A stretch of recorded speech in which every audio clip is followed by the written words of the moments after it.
Akibat diguyur hujan deras, sebuah tebing penahan rel kereta Bogor Sukabumi di Kelurahan Empang, Kota Bogor longsor hingga menewaskan 2 orang.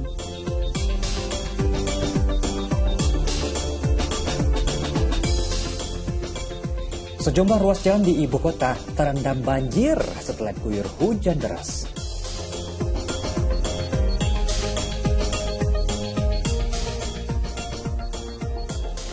Putra pedangdut Lilis Karlina diamankan polisi karena diduga mengedarkan narkoba.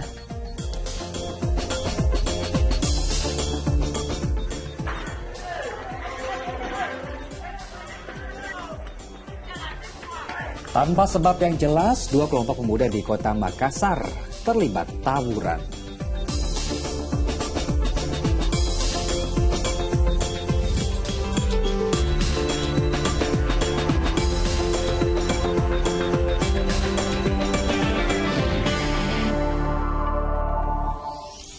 Halo, selamat pagi pemirsa. Senang sekali kita dapat kembali menyapa Anda di program Fokus Pagi edisi hari ini Rabu 15 Maret 2023 bersama saya Jamie Darusman dan saya Pratiwi Kusuma. Seperti biasa dalam 1,5 jam ke depan kami hadir dengan rangkaian informasi dan juga peristiwa terbaru yang berhasil dihimpun tim redaksi kami hingga dini hari tadi.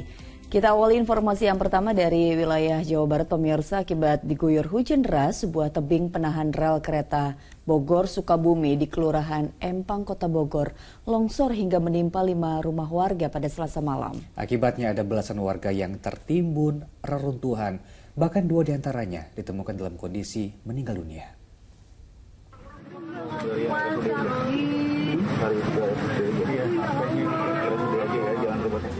Wanita ini merintih kesakitan saat petugas berupaya mengevakuasi sebagian tubuhnya yang tertimpa reruntuhan bangunan rumahnya saat terjadi longsor rel kereta di Kampung Baru, Kelurahan Empang, Kota Bogor, Selasa malam.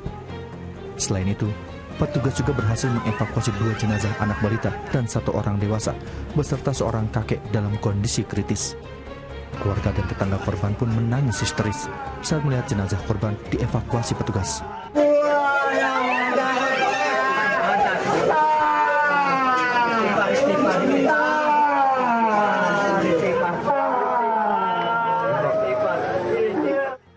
Menurut warga, musibah ini terjadi setelah tebing penahan rel kereta Bogor Sukabumi tiba-tiba longsor usai wilayah ini diguyur hujan deras. Tebing setinggi 20 meter itu ambrol dan menimpa 5 rumah warga serta menimbun belasan penghuni yang ada di dalamnya. Longsor, yang lain langsung lari, itu udah tapi udah mulai longsor lagi. Ada dagang situ 2 kali. Akhirnya saya lari, ternyata warga mana? Semua. Ada berapa orang Pak di? Kemungkinan ada 7 ya, tapi ada yang selamat juga. Itu bapaknya tadi.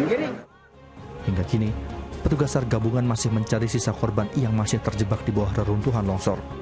1 korban kritis beserta 2 jenazah langsung dievakuasi ke RSUD setempat. Dampak peristiwa ini juga menyebabkan perjalanan kereta Bogor Sukabumi menjadi lumpuh total karena tak bisa dilintasi. Iwan Kurniawan melaporkan dari Kota Bogor, Jawa Barat. Kita merujuk ke Sumatera Selatan. Banjir bandang yang menerjang Kecamatan Buai Pemajo, Oku Selatan merusak rumah dan memutus jembatan yang merupakan akses penghubung. Sementara di Kabupaten Pali, Sumatera Selatan, banjir yang sempat surut kembali menggenangi ratusan rumah setelah turun hujan deras. Lebih cepat ya. Sejumlah petugas gabungan Selasa siang memeriksa permukiman di Kecamatan Tanah Abang, Kabupaten Pali, Sumatera Selatan yang diterjang banjir. Sebelumnya air di kawasan itu sempat surut, namun hujan deras yang turun pada Selasa dini hari membuat banjir kembali menggenangi ratusan rumah yang berada di 10 desa. Ketinggian air yang mencapai 1,5 meter melumpuhkan aktivitas warga lantaran jalan digenangi air. Debit air di Sungai Matang, khususnya di 10 desa di wilayah kami, semua belum juga surut, masih berkisar antara 1 meter sampai 1,5 meter yang masuk di wilayah pedesaan sehingga mengganggu sehari-hari aktivitas masyarakat atau penduduk desa. Sementara itu, banjir bandang yang melanda desa Sidorahayu, Kecamatan Buai Pemaca, Logan Komering Ulu Selatan, Sumatera Selatan, merusak sejumlah bangunan dan jembatan.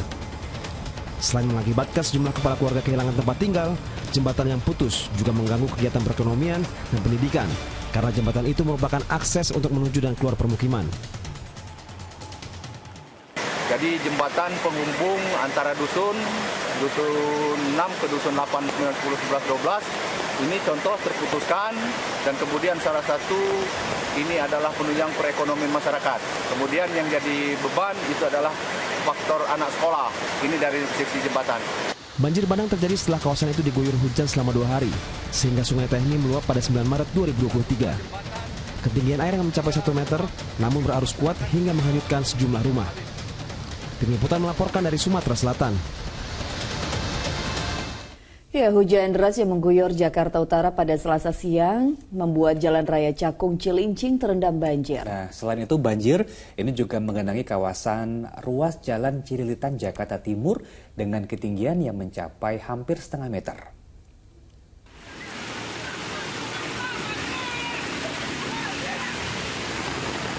Beginilah kondisi Jalan Raya Cililitan Besar Kramat Jati, Jakarta Timur pada Selasa malam.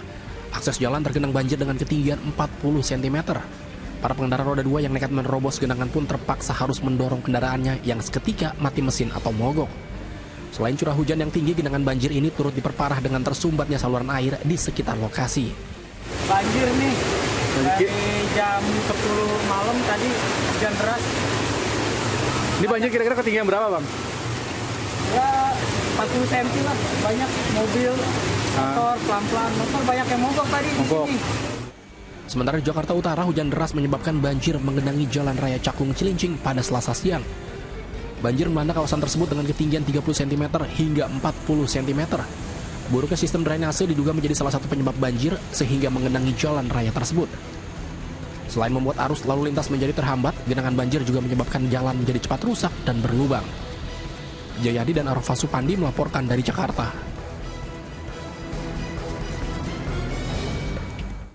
Kita lihat pula lokasi lainnya pemirsa di mana hujan deras selama 6 jam berdampak pada genangan banjir di beberapa jalan protokol di kota Palangkaraya. Ya, sementara itu sejumlah siswa di Lebak, Banten harus berjibaku menerjang banjir agar tetap bisa bersekolah. Warga membantu sejumlah siswa untuk melewati derasnya arus banjir di wilayah Luidamar, Kabupaten Lebak, Banten. Banjir disebabkan meluapnya sungai Cibarengkok akibat hujan deras yang mengguyur wilayah ini. Puluhan rumah yang berada di bantaran kali juga terendam. Bahkan di sejumlah titik ketinggian air mencapai 3 meter. Menurut warga, banjir yang merendam wilayah ini datang secara tiba-tiba sehingga banyak warga yang tidak sempat menyelamatkan barang mereka.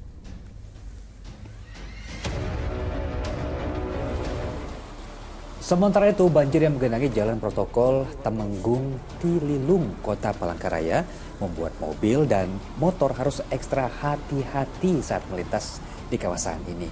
Banjir terjadi setelah hujan deras turun di Kota Palangkaraya selama sekitar 6 jam. Ketinggian air yang mencapai 25 cm membuat arus lalu lintas tersendat lantaran pengendara menghindari lubang di jalanan agar tidak terperosok. Meski hujan sudah cukup lama berhenti, air tak segera surut diduga lantaran sistem drainase yang belum baik.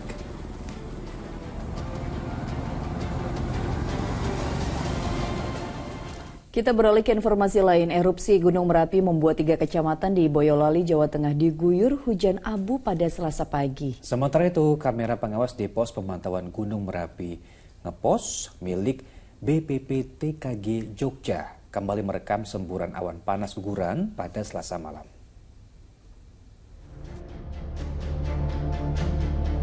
Diselimuti kabut, semburan awan panas guguran kembali terekam kamera pengawas di pos pemantauan Gunung Merapi Ngepos milik BPPTKG Yogyakarta Selasa malam. Data seismogram mencatat, semburan awan panas yang terjadi pada pukul 20:26 waktu Indonesia Barat ini memiliki jarak luncur sejauh 1.500 meter dari atas puncak mengarah barat daya dan berlangsung selama 141 detik. Meski disebutkan energi kandungan magma masih cukup besar, namun dalam laporan 6 jam terakhir, intensitas jumlah guguran material vulkanik Gunung Merapi saat ini sudah cukup menurun dibanding hari sebelumnya pasca erupsi pada Sabtu lalu. Sebelumnya, Erupsi Gunung Merapi yang terjadi pada Selasa pagi menyebabkan hujan abu di 3 desa di Kecamatan Kemalang, Klaten, Jawa Tengah. Salah satunya di Desa Sidoarjo. Nampak atap bangunan dan dedaunan di pekarangan rumah warga terdapat abu vulkanik. Meski demikian, warga tetap beraktivitas normal. Tapi memang hampir semua kepala desa dan teman-teman relawan mengatakan bagi 3 desa itu belum terasa karena memang katanya tipis-tipis. Hujan abu tipis? Iya, tipis sekali. Erupsi Gunung Merapi yang terjadi pada Selasa pagi juga terdampak hujan abu di 3 kecamatan di Boyolali. Salah satunya di Desa Merian, Kecamatan Taman Sari. Lantaran khawatir rusak tanaman dan benda yang terkena abu vulkanik, warga pun berusaha untuk membersihkannya. Selain di Kecamatan Taman Sari, hujan abu juga terjadi di sebagian wilayah di Kecamatan Musuk dan Kecamatan Cepogo. Sebelumnya, hujan abu hanya terjadi di Kecamatan Selo, namun kini semakin meluas. Hujan abu yang juga turut mengguyur Desa Tlogolele, Kecamatan Selo, Boyolali, tak menyurutkan warga beraktivitas seperti biasa. Warga tetap bekerja di ladang dan anak-anak tetap masuk sekolah. Seperti halnya di Sekolah Dasar Negeri 2 Tlogolele.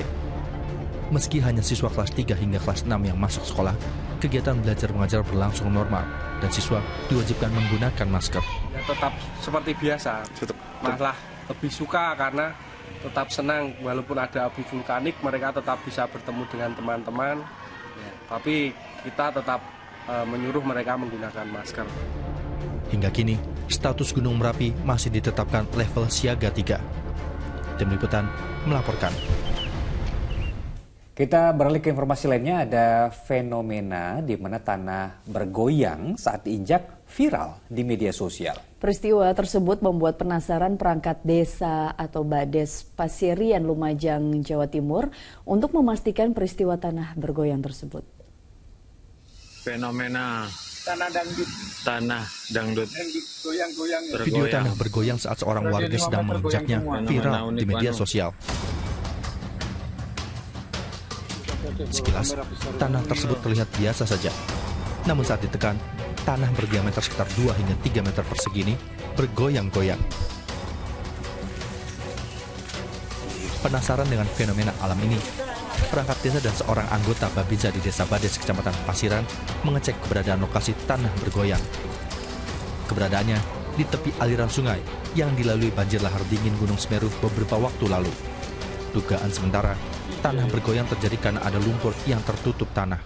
Apabila ada sesuatu atau benda yang lewat di situ, kena getaran itu bisa bergoyang. Apalagi nanti kalau armada lewat sini jelas ambles, Mas. Karena kurang lebih kedalaman 2 meter ini. Untuk keluasan 3x3. Agar tanah tersebut tidak diinjak warga atau dilewati truk pasir yang melintas, perangkat desa setempat untuk sementara memberi tanda dengan ranting kayu. Nur Salim melaporkan dari Lumajang, Jawa Timur. Pemirsa, KM Express Cantika 168 rute Bau-Bau Kendari, Sulawesi Tenggara karam di perairan Pulau Hari, Kabupaten Konawe. Peristiwa itu membuat panik ratusan penumpang yang ada dalam kapal.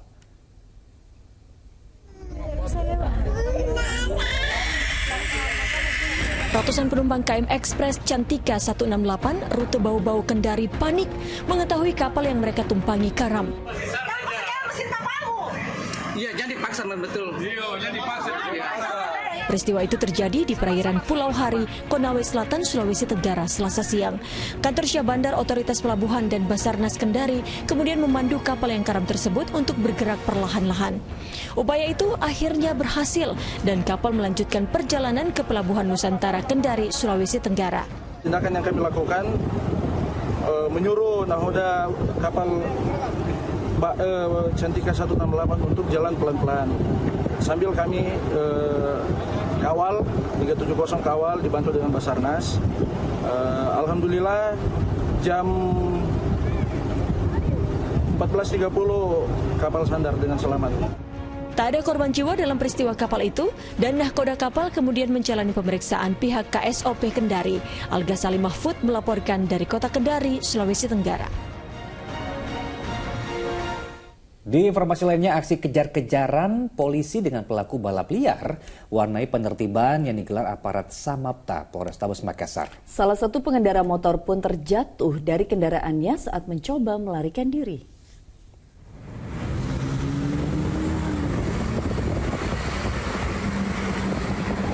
Pengejaran yang dilakukan tim Samapta Polrestabes Makassar terhadap pelaku balap liar di Jalan Petarani yang mencoba kabur membuahkan hasil setelah kedua orang pelaku yang berboncengan sepeda motor terjatuh.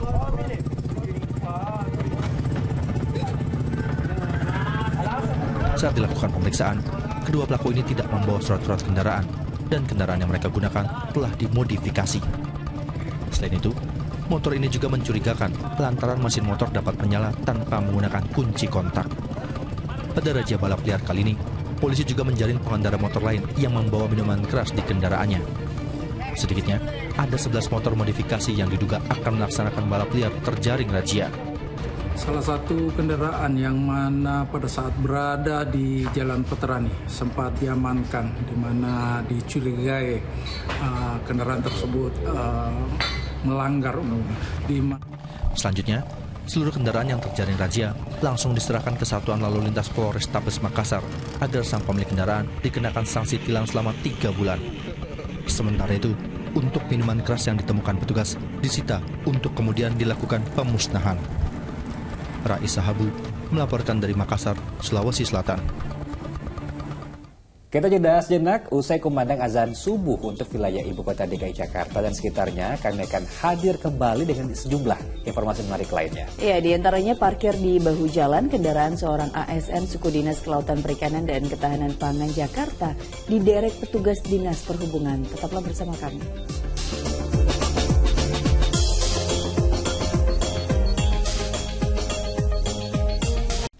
Ya, selamat menunaikan ibadah sholat subuh khususnya bagi Anda warga ibu kota DKI Jakarta dan sekitarnya. Kita lanjutkan informasi di pagi hari ini, pemirsa. Parkir di bahu jalan kendaraan seorang ASN Suku Dinas Kelautan Perikanan dan Ketahanan Pangan Jakarta diderek petugas Dinas Perhubungan. Kegiatan itu juga diwarnai protes dari pemilik kendaraan.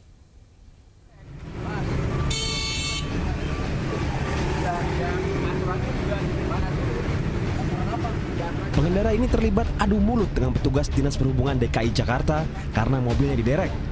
Saat razia di Jalan Percetakan Negara, Jakarta Pusat Selasa siang itu, beberapa unit mobil diderek petugas. Ya, tadi bisa tanya tukang parkirnya, saya disuruh sama tukang parkir tunggu dulu di sini. Oh, tadi berarti posisi Mas masih di sini ya? Masih di sini, orang ini mesin mobil masih nyala, Mas. Mesin mobil masih nyala. Dari Jalan Percetakan Negara, razia kemudian dilanjutkan ke Jalan Masjid Akbar, Kemayoran, Jakarta Pusat. Salah satunya mobil ASN yang bekerja di Suku Dinas Kelautan Perikanan dan Ketahanan Pangan DKI Jakarta.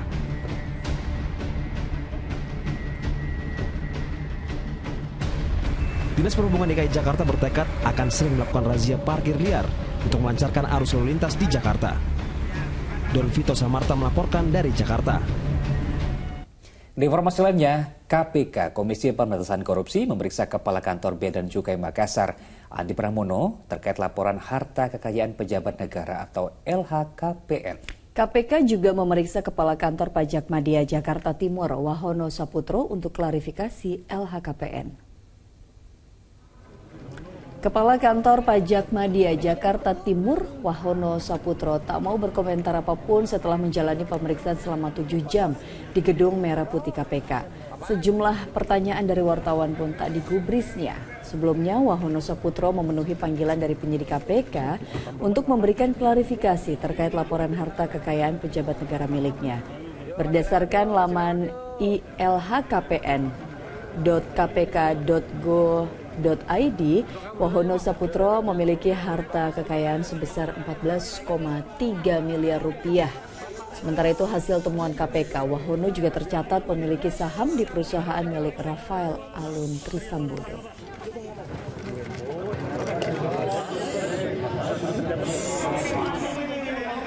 Dan tak saja Kepala Kantor Pajak Madya Jakarta Timur, KPK juga memeriksa Kepala Kantor Bea dan Cukai Makassar, Andi Pramono. Andi diperiksa terkait laporan harta kekayaan pejabat negara yang pernah diserahkan ke KPK. Dalam pemeriksaan tersebut, Andi juga memberikan klarifikasi terkait gaya hidup keluarganya yang viral di media sosial. Dalam LHKPN yang dilaporkan 16 Februari tahun lalu, Andi memiliki kekayaan 13,75 miliar rupiah.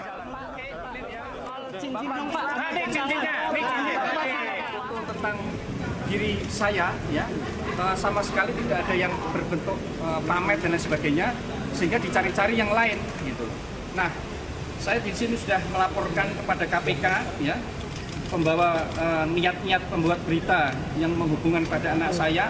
Banyak sekali gambar itu bukan anak saya, ya. Gambar bukan anak saya dikait-kaitkan dengan anak saya dan pribadi saya, itu sungguh fitnah yang sangat keji, ya, dan itu sudah salah. Lembaga Perlindungan Saksi dan Korban atau LPSK menolak memberikan permohonan perlindungan kepada AG, teman tersangka Mario Dandi terkait kasus penganiayaan. Sementara itu kondisi korban penganiayaan Mario kini berangsur membaik dan mulai menunjukkan perubahan yang signifikan.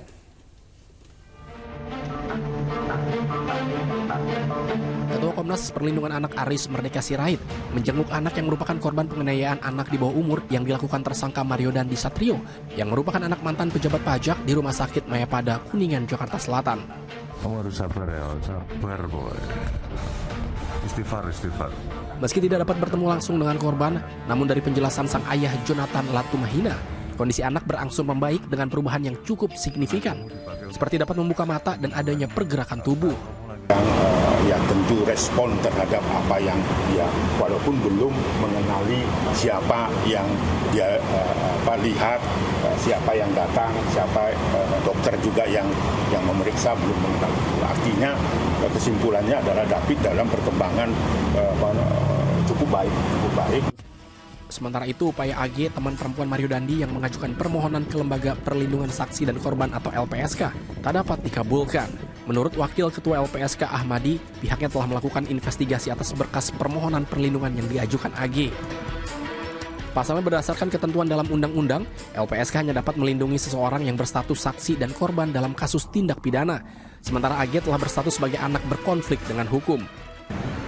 Kita juga sudah melakukan koordinasi dengan pihak terkait, melakukan penelitian secara mendalam, dan menurut hasil telah dan koordinasi kita dengan pihak terkait, dia adalah anak yang berkonflik dengan hukum, dan kepada yang bersangkutan LPSK tidak bisa karena dia tidak memenuhi syarat-syarat perlindungan. Meski demikian, LPSK memberikan rekomendasi agar AG mendapat pendampingan dari Kementerian Pemberdayaan Perempuan dan Perlindungan Anak untuk memastikan hak-hak AG sebagai anak berkonflik dengan hukum dalam kasus penganiayaan terhadap D tetap terpenuhi. Johan Teruna dan Triwibowo melaporkan dari Jakarta. Baik, kita beralih ke informasi lainnya. Kasus perusakan mobil dinas Satpol PP Kota Padang Panjang, Sumatera Barat kini memasuki babak baru. Ya, Albert Dwitra, Kepala Satpol PP Kota Padang Panjang yang dinonaktifkan sejak 20 Februari lalu, akhirnya resmi ditahan setelah ia ditetapkan sebagai tersangka. Video perusakan mobil dinas Kasatpol PP dan pemadam kebakaran Kota Padang Panjang, Sumatera Barat ini sempat viral di jagat maya pertengahan bulan Januari lalu dan menjadi sorotan masyarakat. Mobil dinas ini sengaja ditabrakan ke tiang bangunan.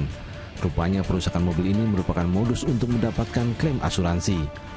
Setelah melakukan penyelidikan selama lebih dari 1 bulan, aparat penyidik Polres Padang Panjang akhirnya menahan Kepala Satpol PP Kota Padang Panjang nonaktif Albert Dwitra setelah ia ditetapkan sebagai tersangka.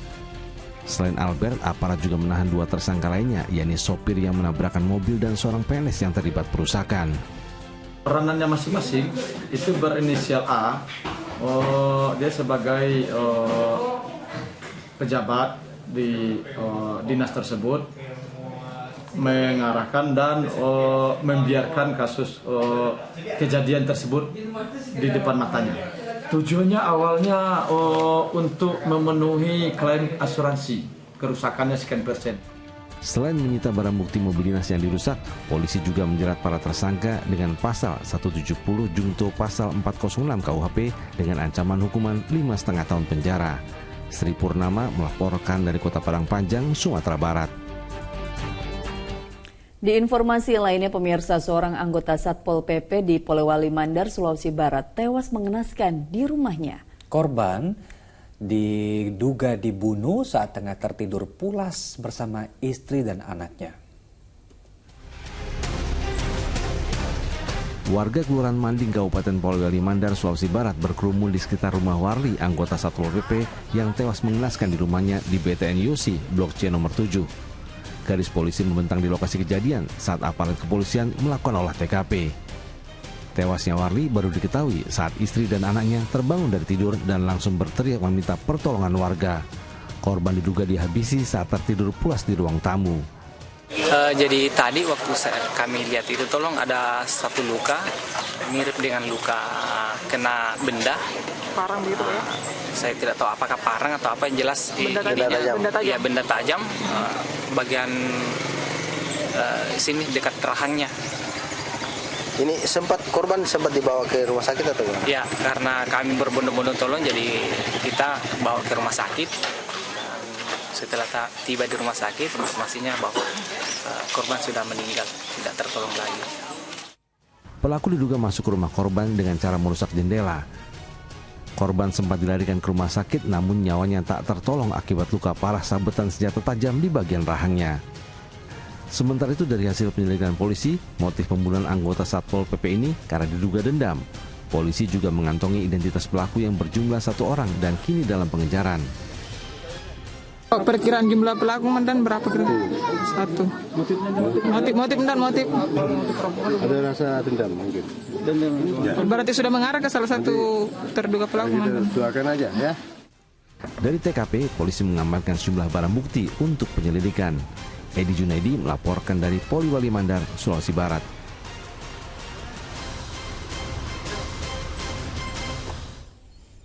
Dua WNA warga negara asing dideportasi kantor imigrasi kelas 1 Denpasar, Bali. Salah seorang diantaranya melanggar izin tinggal dengan menjadi stand-up komedian di Pulau Dewata. Stand-up komedian asal Rusia berinisial SS dideportasi kantor imigrasi kelas 1 TPI Denpasar atas tindakannya menyalahi izin tinggal. Pria berusia 20 tahun itu mendapat izin tinggal sejak 7 Maret hingga 5 Mei 2023 dengan menggunakan izin kunjungan sosial budaya. Namun pada 8 Maret 2023, petugas imigrasi mendapati warga negara Rusia itu melakukan pekerjaan sebagai komika di salah satu gedung pertemuan di Denpasar. Selain mendeportasi warga negara Rusia, pihak imigrasi juga mendeportasi JD, seorang warga negara Australia atas pelimpahan dari Polda Bali. Kedua WNA dideportasi pada Selasa malam melalui Bandara Igusti Ngurah Rai. Keduanya melanggar pasal 75 ayat 1 Undang-Undang Nomor 6 Tahun 2011 tentang keimigrasian. Tujuan datang ke Indonesia adalah berlibur, namun yang satu pada faktanya bekerja sebagai komedian stand up komedi ya di Bali. Itu kita amankan pada tanggal 8 Maret 2023. Yang satunya lagi warga negara Australia inisial JDA, ini adalah pelimpahan dari kepolisian Bali. Baik, kita jeda dulu sejenak. Sejumlah informasi penting dan menarik lain masih akan hadir usai pariwara. Di antaranya putra pedangdut Lilis Karlina diamankan polisi karena diduga mengedarkan narkoba. Tetaplah bersama kami.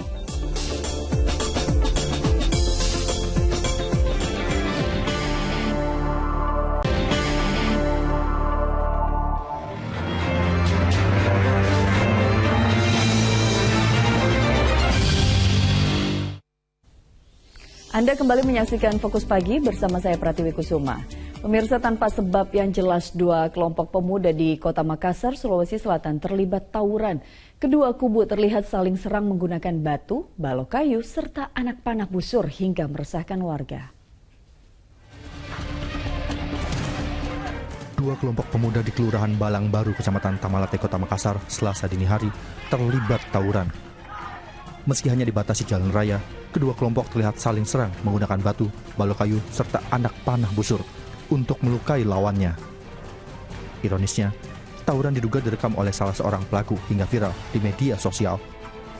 Pihak kepolisian dari Polsek Tamalate langsung menuju ke lokasi untuk mencegah tawuran susulan. Apalagi, wilayah ini merupakan wilayah rawan tawuran dengan melibatkan warga Jalan Dangko dan warga Kelurahan Balang Baru.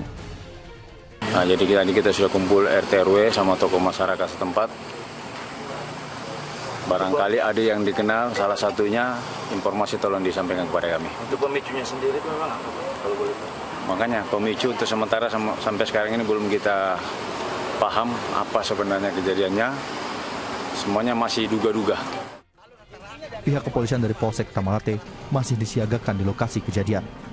Warga diimbau untuk tidak terpancing dengan video yang beredar hingga dapat memperkeruh keadaan. Rais Sahabu melaporkan dari Makassar, Sulawesi Selatan. Para pembacok pelajar SMK di Simpang Lampu Merah Pomat Bogor akhirnya dibekuk aparat kepolisian. Saat diperiksa, para tersangka nekat membacok pelajar lain yang tengah melintas karena adanya tantangan melalui media sosial.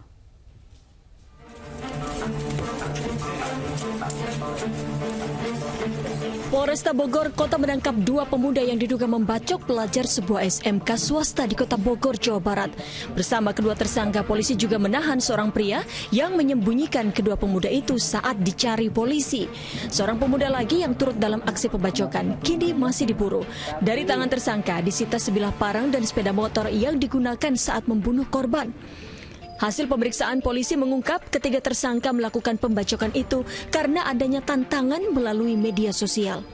Itu berawal dari adanya tantangan via IG, ya, tantangan, dan pelaku terprovokasi, ya, berupaya untuk membalas itu dengan melakukan tindak pidana tersebut ke sasaran acak, ya, yang saat itu korban terkena tebasan senjata tajam. Dalam peristiwa yang terjadi pada hari Jumat pekan lalu di Simpang Lampu Merah Pomat, Kota Bogor, korban yang baru pulang ujian susulan tewas dibacok. 3 pemuda yang berkendara sepeda motor dari arah Cibinong menyerang korban yang tengah menyeberang jalan.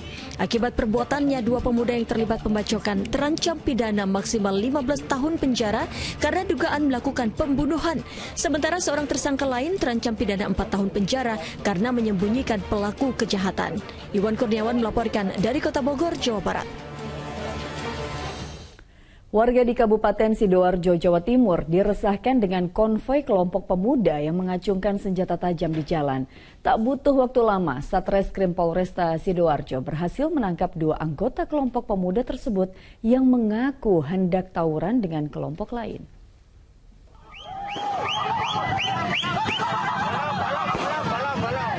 Aksi kelompok pemuda ini meresahkan warga Kabupaten Sidoarjo, Jawa Timur. Bagaimana tidak? Mereka melakukan konvoi sepeda motor sembari membawa senjata tajam berukuran besar. Bahkan, kelompok pemuda yang belum diketahui identitasnya ini juga menyalakan petasan di tengah jalan. Sebelumnya, aksi brutal para pemuda yang diduga merupakan kelompok yang sama melakukan perusakan hingga tawuran dengan kelompok lain di jalanan. Warga berharap aparat kepolisian dapat segera meringkus seluruh anggota kelompok pemuda tersebut. Warga yang nggak ada berani yang mendekat karena mereka mengacung-acungkan senjata tajam yang dibawa gitu loh. Warga hanya melihat gitu loh. Itu pun dari jarak jauh, tidak berani mendekat, khawatirnya jadi sasaran. Tak butuh waktu lama, Satreskrim Polresta Sidoarjo berhasil mengamankan 2 orang anggota kelompok pemuda yang melakukan konvoi sembari mengacungkan senjata tajam di jalanan Kabupaten Sidoarjo. Kedua pelaku diamankan di rumahnya masing-masing di Kecamatan Balongbendo dan Kecamatan Krian. Berdasarkan hasil penyelidikan, kelompok pemuda yang terekam dalam video amatir warga datang ke lokasi konvoi sepeda motor lantaran hendak melakukan aksi tawuran dengan kelompok lain. Tetapi ternyata dari kelompok warung pojok ditunggu-tunggu tidak datang, dan kejadian tersebut dilihat oleh beberapa masyarakat dan sempat itu divideokan dan menjadi viral, dan masyarakat menganggap itu merupakan suatu ancaman. Berdasarkan fakta tersebut, penyidik unit Pidum Satreskrim Polresta Sidoarjo menetapkan 2 orang tersangka yang akan dijerat dengan pasal 338 KUHP tentang penganiayaan dan pasal 2 ayat 1 Undang-Undang Darurat nomor 12 tahun 1951 tentang senjata tajam. Tim Liputan melaporkan.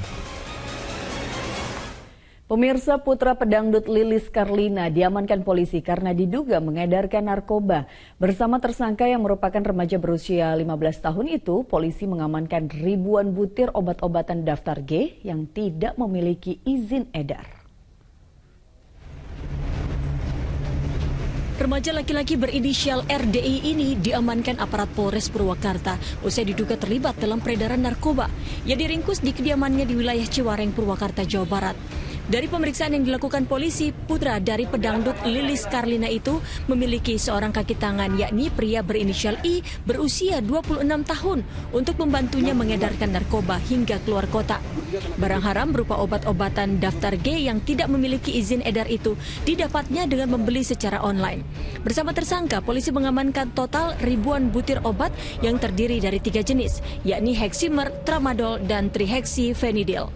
Tersangka membeli sejumlah obat-obat yang tidak memiliki izin edar secara online, kemudian menjual kembali obat-obat itu baik secara online maupun langsung kepada pembeli dengan cara ditempel pada satu tempat tertentu.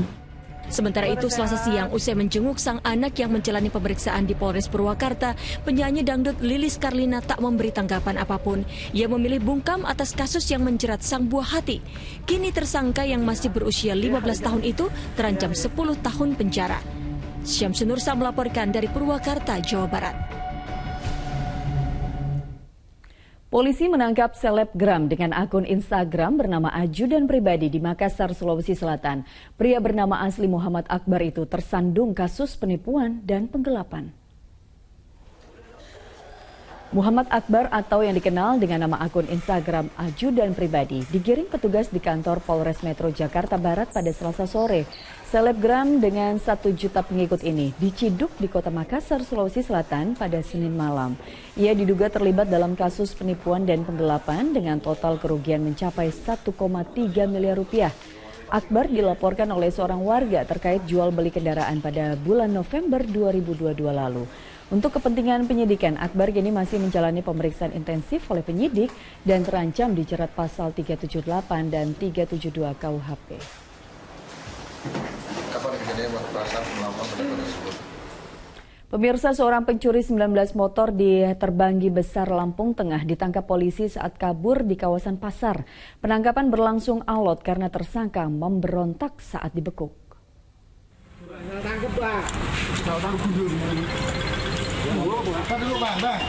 Pergumulan terjadi saat polisi membekuk pencuri motor di pertokoan Pasar Terbanggi Besar, Lampung Tengah beberapa waktu lalu. Penangkapan berlangsung alot dan lama sebab pria ini terus memberontak saat tangannya akan diborgol polisi.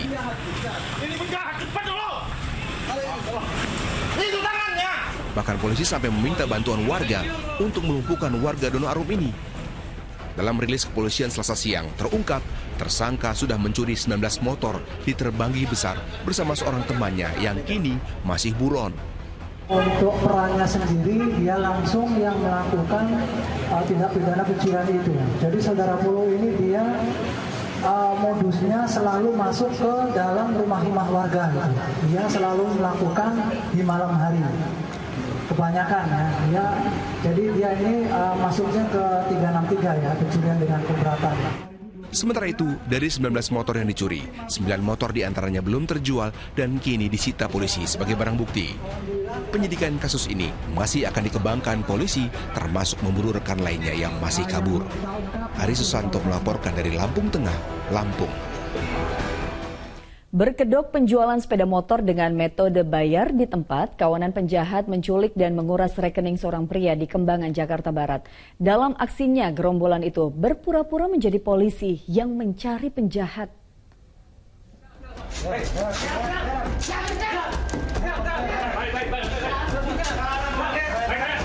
Inilah saat polisi menyergap kawanan begal yang tengah bersembunyi di sebuah rumah kontrakan di kawasan Bogor, Jawa Barat.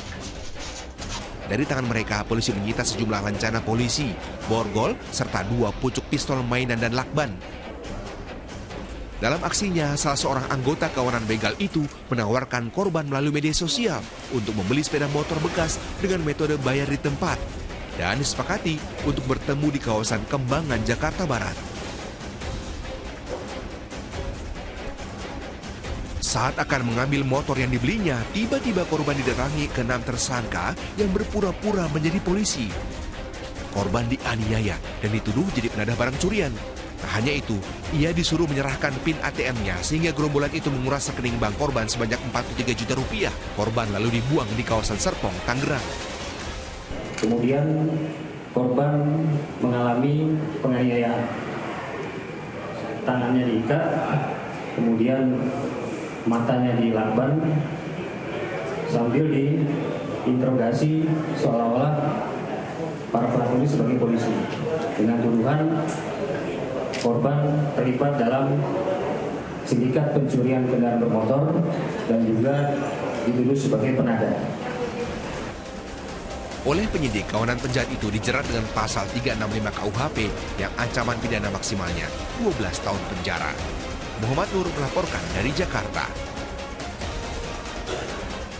Grup band Raja meminta bantuan Lembaga Perlindungan Saksi dan Korban usai mendapat ancaman pembunuhan di Malaysia. Informasi selengkapnya akan disampaikan Jamie Darusman usai jeda.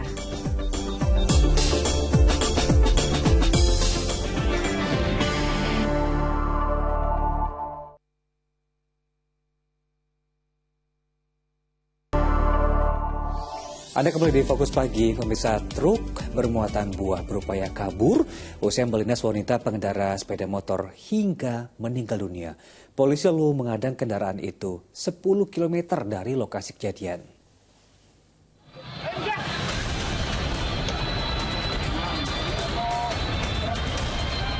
Inilah suasana saat polisi mengadang truk di Penawangan, Kabupaten Grobogan, Jawa Tengah yang diduga melakukan tabrak lari. Truk itu sebelumnya kabur setelah melindas wanita pengendara sepeda motor hingga tewas di Jalan Raya Purwodadi, Semarang. Sempat dikejar warga, namun sopir truk malah balik mengancam. Warga yang geram lantas melapor ke polisi yang langsung mengejar kendaraan bermuatan buah itu hingga tertangkap 10 km dari lokasi kejadian. Kecelakaan antara sepeda motor dengan truk, TKP di Desa Putat. Untuk truk pada saat itu tabrak lari dan tertangkap di Desa Kramat di daerah Penawangan, Kecamatan Penawangan. Usai ditangkap, Kernet mengaku jika truk yang dikemudikan rekannya melaju pelan menuju arah Semarang. Saat sepeda motor yang dikemudikan korban hendak mendahului truk, diduga motornya oleng hingga terjatuh dan terlindas truk. Posisinya itu mas, di depannya ada yang belok ke kanan. Oh iya, berarti nggak apa itu di belakangnya ada bis. Bis itu ngering mendadak. Aku udah di sebelah kiri. Sepeda ini banter mas ya. Apa itu cepat dari belakang. Kena setang getir. Otomatis kan banting mas Yuda. Iya. Usai ditangkap, sopir dan kernet truk dibawa ke unit Gakum Satlantas Polres Grobogan untuk pemeriksaan lebih lanjut. Arif Nur melaporkan dari Grobogan, Jawa Tengah. Sementara di Provinsi Banten, diduga mengalami remblong, sebuah truk tangki BBM terlibat kecelakaan beruntun dengan 5 kendaraan lainnya di kawasan Jalan Raya Labuan Pandeglang. Akibat insiden itu, 2 orang pengendara sepeda motor harus dilarikan ke rumah sakit karena mengalami patah tulang.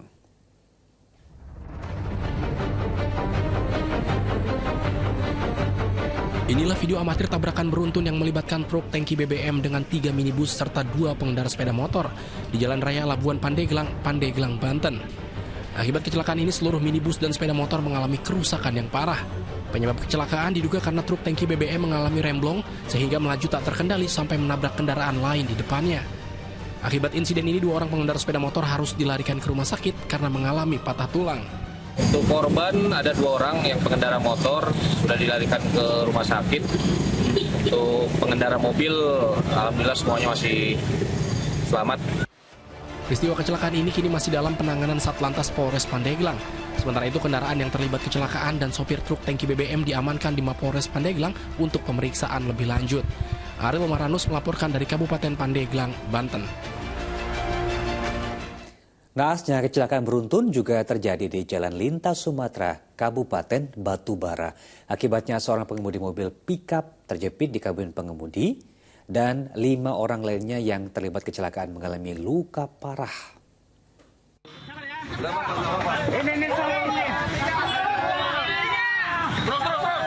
Seperti inilah upaya warga mengevakuasi seorang pengemudi mobil pickup yang terjepit di kabin kemudi setelah terlibat kecelakaan beruntun 4 kendaraan di Desa Karangbaru, Kecamatan Datuk, Tanah Datar, Kabupaten Batubara. Setelah berjibaku selama 1 jam, korban berhasil dievakuasi.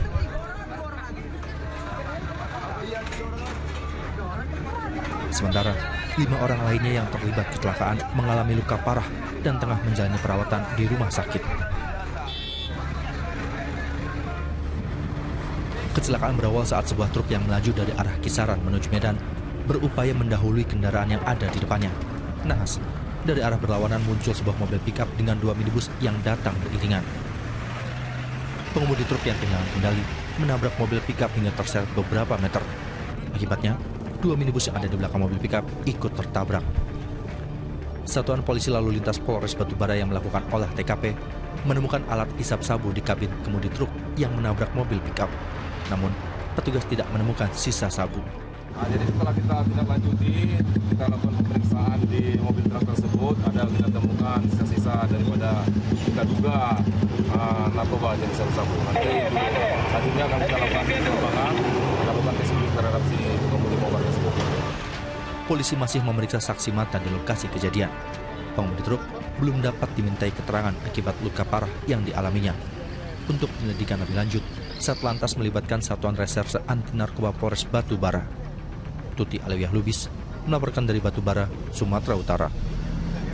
Di lokasi lainnya, seorang pengendara sepeda motor yang diduga mengantuk menabrak bus Transjakarta yang tengah berhenti di halte Cawang Jatinegara, Jakarta.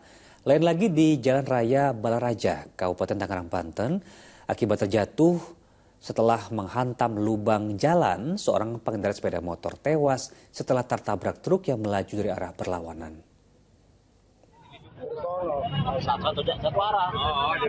Seorang pengendara sepeda motor ini tak bernyawa akibat tertabrak truk di Jalan Raya Balaraja, Tangerang, Banten, Selasa sore. Korban diketahui bernama Riko Marwani, warga Oku Timur, Sumatera Selatan, menderita luka serius di bagian leher, dagu, dan kaki kanannya akibat tertabrak. Kecelakaan bermula saat korban melaju dari arah Serang menuju kawasan Balaraja. Sampai di lokasi kejadian, diduga korban menghantam lubang jalan hingga hilang kendali dan terjatuh ke lajur kanan yang berlawanan arah. Setelah beberapa saat terjatuh, truk bermuatan baja ringan yang melaju tak sempat mengurangi kecepatan hingga menabrak korban. Motor ini masuk ke lubang, oleng, ngebuang ke kanan, nabraklah kendaraan truk. Ban luka di leher, dagu, sama kaki sebelah kanan, kaki patah.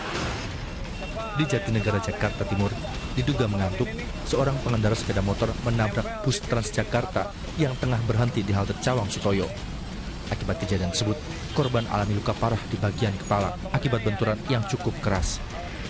Saat kejadian, korban yang melaju dari arah Kebon Nanas menuju Cawang tiba-tiba menabrak bus Transjakarta yang berhenti di halte untuk mengambil dan menurunkan penumpang. Di halte? Berhenti di sini kan halte. Ya. Sebelumnya ini motor kencang langsung gede. Ya udah, saya nggak bisa nolongin, orang mau jalan diambil orang itu dibawa sampah. Jadi dia emang udah terkapar lah. Dia sendiri Pak, korban Pak? Sendiri. Korban harus dilarikan ke Rumah Sakit Polri Kramat Jati untuk mendapat perawatan. Sementara motor korban ringsek parah usai menghantam bus Transjakarta. Guna kepentingan penyelidikan, kasus kecelakaan ini ditangani unit 6 Yanmas Laka Gakum di Telantas Polda Metro Jaya. Tim Liputan melaporkan. Kita beralih ke informasi lain. Viral di media sosial, cekcok melibatkan 2 pasang suami istri keluarga polisi di asrama Polsek Torgamba, Kabupaten Labuan Batu Selatan, Sumatera Utara. Pertengkaran antar keluarga polisi itu dipicu soal rumah dinas. Ribut mulut antara istri Kapolsek Torgamba dengan istri anggota Sat Narkoba Polres Labuan Batu Selatan ini terjadi di Kompleks Asrama Polsek Torgamba di Desa Aik Batu, Labuan Selatan, Sumatera Utara. Ketegangan dan cekcok mulut ini diduga berawal dari masalah rumah dinas di Asrama Polsek Torgamba. Keluarga Aibda Revo Sitorus telah pindah tugas ke Mapolres Labuan Batu Selatan, namun masih menempati rumah dinas. Merespon video yang viral di Jagadmaya itu, Kapolres Labuan Batu Selatan AKBP Catur Sungko mempertemukan kedua bawahannya. Kapolsek Torgamba AKP Luhut Sihombing dan Aibda Repositorus, personel Polres Labuan Batu Selatan. Rekan kita ini asalnya memang tugas di Polsek Gamba, namun mendapat tugas di Polres Labuan Batu di Sat Narkoba, sehingga rumah dinas tersebut akan ditempati oleh anggota yang lain karena hanya terbatas, ada 7 tapi yang bisa ditempati hanya 4. Nah, terkait hal tersebut mungkin Pak Kapolsek menghimbau kepada beliau untuk segera pindahlah dari asrama tersebut. Namun karena mungkin keterbatasan dan butuh waktu sehingga belum terrealisir ya, tapi sudah bisa ada sekarang. Perselisihan keluarga anggota kepolisian ini pun diselesaikan secara kekeluargaan. Tuti Alawiyah Lubis melaporkan dari Labuan Batu Selatan, Sumatera Utara. Pemirsa, grup band Raja meminta bantuan Lembaga Perlindungan Saksi dan Korban usai mendapat ancaman pembunuhan di Malaysia. Vokalis grup band Raja Ian Kasela mendatangi kantor Lembaga Perlindungan Saksi dan Korban atau LPSK di Jakarta pada Selasa siang. Kedatangan Ian bersama personel band Raja lainnya, Moldi dan Seno, untuk mengajukan permohonan perlindungan karena khawatir dengan ancaman pembunuhan yang diterima usai konser di Johor, Malaysia Sabtu lalu. Pasalnya, aksi penyekapan dan ancaman pembunuhan yang dialami band tersebut menyisakan rasa trauma, terlebih terduga pelaku telah dibebaskan dengan uang jaminan. Jadi tujuan pertama banget di sini itu adalah ya kami mencari perlindungan. Perlindungan atas apa? Atas orang yang melakukan pengancaman pembunuhan. Di mana dia berada? Di negara seberang, Malaysia, daerah Johor. Tapi kami hanya rasa khawatir kami ini yang sulit kami hilangkan. Kami takut dia bisa berbuat lebih ya. Wakil Ketua LPSK Erwin Bartogi memastikan telah menerima berkas permohonan perlindungan yang diajukan oleh grup band Raja. Kami memberikan dukungan dan akan siap membantu Raja agar peristiwa ini dapat diselesaikan antara kedua negara. Jadi kami mendorong Kementerian Luar Negeri untuk bisa secara proaktif memastikan bagaimana agar ada rasa aman. LPSK juga telah meminta keterangan secara langsung dari personel band Raja terkait kronologis penyekapan hingga adanya ancaman pembunuhan di negeri jiran. Kejadian serupa diharapkan tak terulang, lantaran bisa memicu kekhawatiran musisi tanah air jika menjalani konser di Malaysia. Tri Wibowo melaporkan dari Jakarta. Seorang mahasiswi di Depok, Jawa Barat jadi korban pelecehan seksual yang dilakukan oleh seorang pengendara sepeda motor. Bagian belakang tubuh korban dipegang saat hendak pulang menuju kamar indekos. Dari rekaman CCTV ini memperlihatkan aksi pelecehan seksual terjadi saat korban menuju kamar indekosnya di kawasan Jalan HM Kuru, Kukusan, Depok. Saat itu korban berjalan seorang diri, tiba-tiba dari belakang pelaku yang mengendarai sepeda motor memegang anggota tubuh bagian belakang korban. Pihak kepolisian yang menyelidiki kasus ini sudah lakukan olah TKP dan minta keterangan korban termasuk menelusuri plat nomor sepeda motor pelaku. Hasil identifikasi pelaku mengenakan helm putih serta jas hujan berwarna hijau.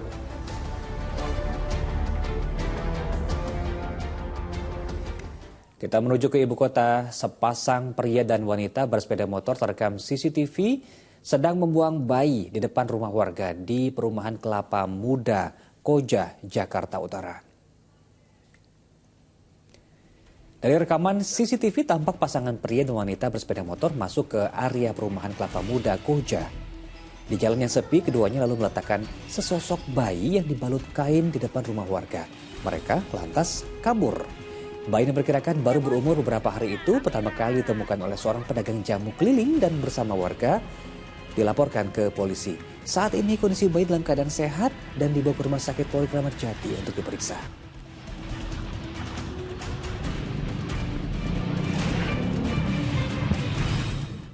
Kita jeda lagi sejenak, sejumlah informasi penting dan menarik lain masih akan hadir usai pariwara.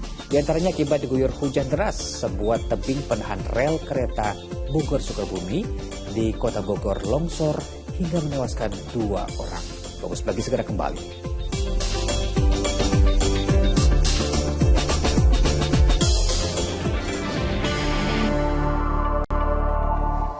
Terima kasih Anda kembali di Fokus Pagi bersama saya Jamie Darusman. Dan saya Pratiwi Kusuma. Kita lanjutkan informasi di pagi hari ini.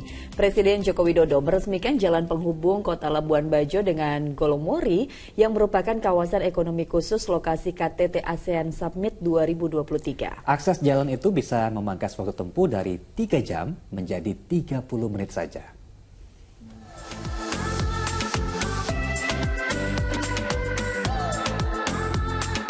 Inilah wujud jalan penghubung Labuan Bajo Golomori dengan keindahan pemandangan alam khas Nusa Tenggara Timur. Pembangunan jalan sepanjang 25 km dengan anggaran 481 miliar rupiah sejak April 2022 kini sudah rampung. Adanya jalan ini bisa memangkas waktu tempuh dari Labuan Bajo menuju Golomori menjadi 30 menit saja dari sebelumnya yang mencapai 3 jam perjalanan. Saat peresmian Selasa pagi, Presiden Joko Widodo berharap infrastruktur jalan ini bisa mendorong pengembangan Labuan Bajo sebagai kawasan wisata super prioritas, sekaligus mempermudah akses menuju kawasan ekonomi khusus Golomori sebagai tempat KTT ASEAN Summit 2023. Ini akan memperbaiki konektivitas dalam rangka kita mengembangkan Labuan Bajo sebagai destinasi wisata super prioritas.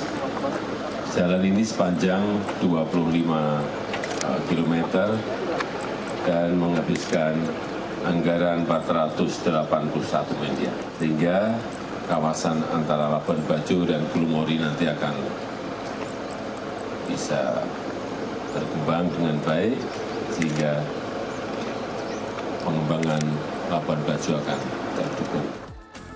Usai meresmikan jalan, Presiden Jokowi beserta rombongan juga memantau kawasan meeting, insentif, convention, dan exhibition yang berada di kawasan Golomori. Bulan Mei mendatang, tempat ini nantinya akan digunakan saat KTT ASEAN Summit 2023. Adrian Pantur melaporkan dari Manggarai Barat, Nusa Tenggara Timur. Di informasi berikutnya, pemirsa, akibat diguyur hujan deras, sebuah tebing penahan rel kereta Bogor-Sukabumi di Kelurahan Empang, Kota Bogor, longsor hingga menimpa 5 rumah warga. Insiden ini mengakibatkan 2 orang tewas.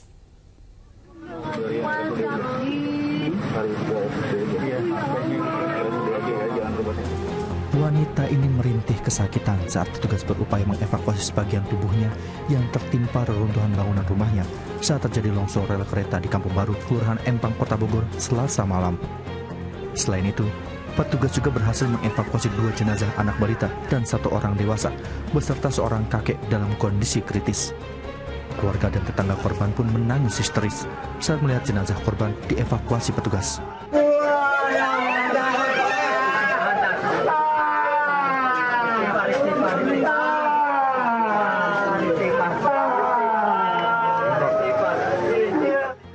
Menurut warga, musibah ini terjadi setelah tebing penahan rel kereta Bogor-Sukabumi tiba-tiba longsor usai wilayah ini diguyur hujan deras. Tebing setinggi 20 meter itu ambrol dan menimpa 5 rumah warga serta menimbun belasan penghuni yang ada di dalamnya. Longsor, yang lain lagi lari, itu udah tapi udah mulai longsor lagi. Ada datang susul 2 kali. Akhirnya saya lari, ternyata keluarga semua. Ada berapa orang Pak di? Kemudian ada 7 ya, tapi ada yang selamat juga. Itu bapaknya tadi. Hingga kini, petugas SAR gabungan masih mencari sisa korban yang masih terjebak di bawah reruntuhan longsor. Nah, ini masih 6 lagi yang berusaha kita evakuasi, dan untuk korban yang berhasil diselamatkan ya sementara ada di posko belakang saya ini. Ya. Kemudian kita upayakan bersama ya, bantu baik itu minuman ya, kemudian makanan, obat-obatan ya, dan juga oksigen. 1 korban kritis beserta 2 jenazah langsung dievakuasi ke RSUD setempat. Dampak peristiwa ini juga menyebabkan perjalanan kereta Bogor-Sukabumi menjadi lumpuh total karena tak bisa dilintasi. Iwan Kurniawan melaporkan dari Kota Bogor, Jawa Barat.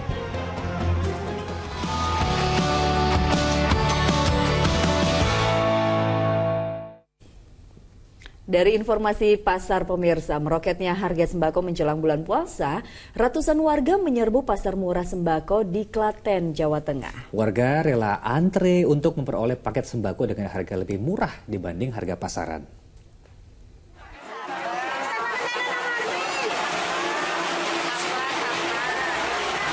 Warga berkerumun di halaman kantor Kecamatan Kemalang, Klaten, Jawa Tengah Selasa pagi. Mereka mengantre pasar murah sembako. Warga rela datang lebih pagi karena khawatir tak kebagian mengingat harga sembako jelang Ramadan makin meroket. Dalam kegiatan pasar murah ini, paket sembako berupa 5 kg beras, 1 kg gula pasir, dan 1 liter minyak goreng hanya dijual seharga Rp70.000. Padahal di pasaran harganya mencapai Rp90.000-an. 70. Dapat apa saja? Beras, minyak, gula. Harapannya ya sembako lebih murah lagi. Dalam pasar murah yang digelar pemerintah Kabupaten Klaten bersama Bulog ini disediakan 300 paket sembako. Hal tersebut dilakukan sebagai upaya mengendalikan kenaikan harga di pasaran. Krisna Agung melaporkan dari Kabupaten Klaten, Jawa Tengah.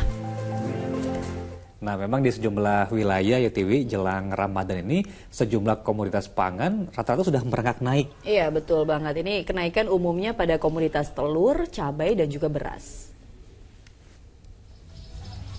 Kenaikan harga sejumlah kebutuhan bahan pokok jelang bulan Ramadan tak hanya terjadi pada sayur mayur dan bumbu dapur. Kini harga telur pun ikut naik. Di Pasar Dukuh, Kupang, Surabaya, telur kini dijual dengan harga Rp27.000 per kilogram dari harga sebelumnya Rp22.000 per kilogram. Selain telur, harga beras juga kembali naik setelah sempat turun. Kini beras dijual dengan harga Rp11.000 hingga Rp14.000 per kilogram, naik sekitar Rp1.000 per kilogram.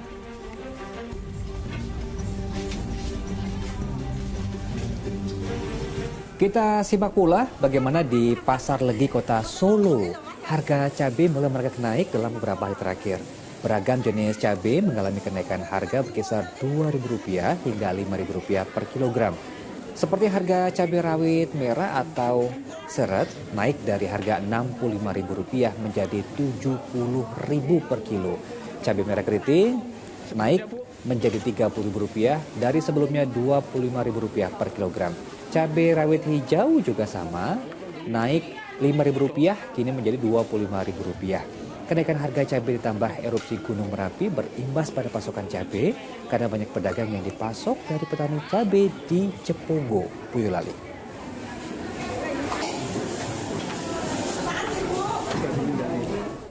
Kita beralih ke informasi lain, pemirsa. Dari pekan ke-30 BRI Liga 1, Persikabo 1973 berhasil menang 1-0 atas Rans Nusantara FC. Nah, di laga lain Barito Putra juga sukses ya meraih 3 angka usai mengalahkan tuan rumah Dewa United 2-1.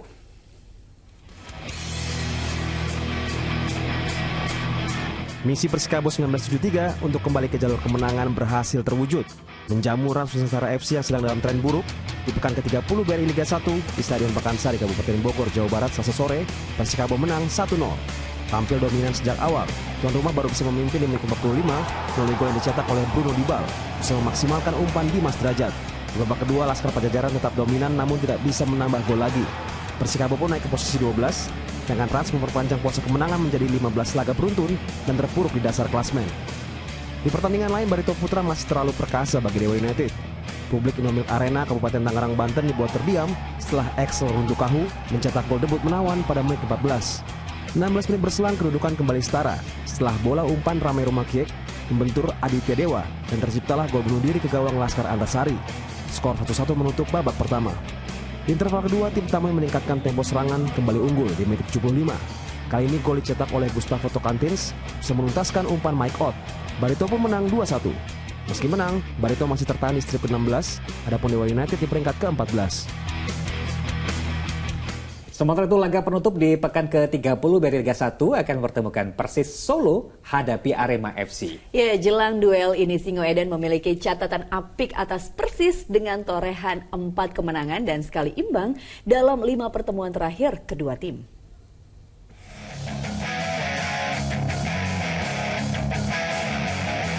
Duel Persis Solo kontra Arema FC yang akan berlangsung di Stadion Mangguharjo, Sleman, Yogyakarta pada Rabu sore akan menjadi laga penutup di pekan ke-30 BRI Liga 1.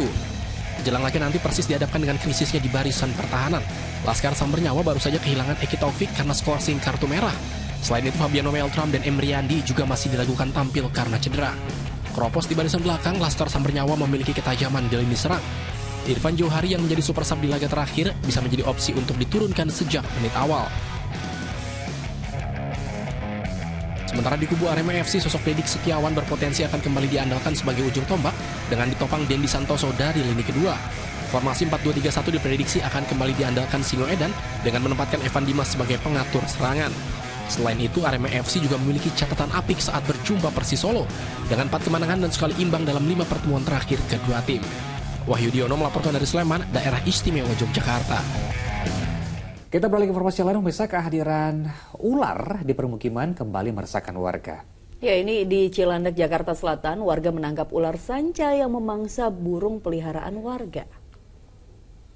Itu lu, mau megang paling lo. Itu tarik, lu megang ekor burung, lu tarik. Sejumlah warga Cilandak, Jakarta Selatan berjibaku menangkap seekor ular sanca kembang di pekarangan rumah. Ular ditangkap saat akan memangsa seekor burung peliharaan milik warga di dalam kandang. Setelah 1 jam, ular akhirnya berhasil ditangkap. Saya lagi di bawah, tiba-tiba burung itu kelabakan kan. Iya. Saya lihatin kirain musang apa kucing, yang kemudian ada di dalam. Sementara di Madiun, Jawa Timur, kehadiran ular sanca menggemparkan warga desa Balerejo, Kecamatan Kebonsari. Ular yang kerap memangsa ungkas warga itu masuk ke dalam gorong-gorong permukiman Selasa siang. Petugas pemadam kebakaran yang dihubungi warga sempat kesulitan menangkap ular.